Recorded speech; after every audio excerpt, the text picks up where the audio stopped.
చంద్రశేఖర్ అనేవాడు ఒక మామూలు సామాన్యమైన మధ్యతరగతి ఒక అద్భుతమైన ఒక బ్రాహ్మణ కుటుంబంలో పుట్టిన కుర్రాడు వచ్చి గబ్బర్ సింగ్ సినిమా తీసా అంటే ఇది ఏం టాలెంట్, ఎవరబ్బాయి ఇలా దాసనాడు రావా ఏనా? కరెక్ట్. అందుకని ఇది టాలెంట్, ఇది పెట్టుబడి కాదు, ఇది సంపద, భగవంతుడు ఇచ్చిన సంపద, ఇది భగవంతుడు అనుగ్రహంతో. చిరంజీవి గారు ఎవరండి?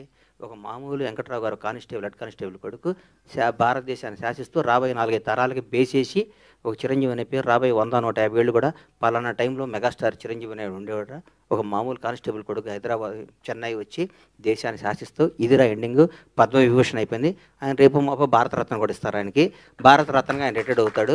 అట్లా చరిత్రలో కొందరే ఉంటారు. కొన్ని లిమిటెడ్ భగవంతుడు. కొన్ని ఈ మధ్య మా ఫ్రెండ్ని అడిగా, ఈ వాచ్ ఎంత అంటే 40 కోట్లు అన్నాడు పెట్టుకుంటే. లలిత జ్యువెలరీ ఒక ఫ్రెండ్ ఆయన అడిగితే అదేంటన్న లిమిటెడ్ ఎడిషన్ 8 చేశాడన్న, ఉంటాయన్న, తర్వాత చేయరా అన్నాడు.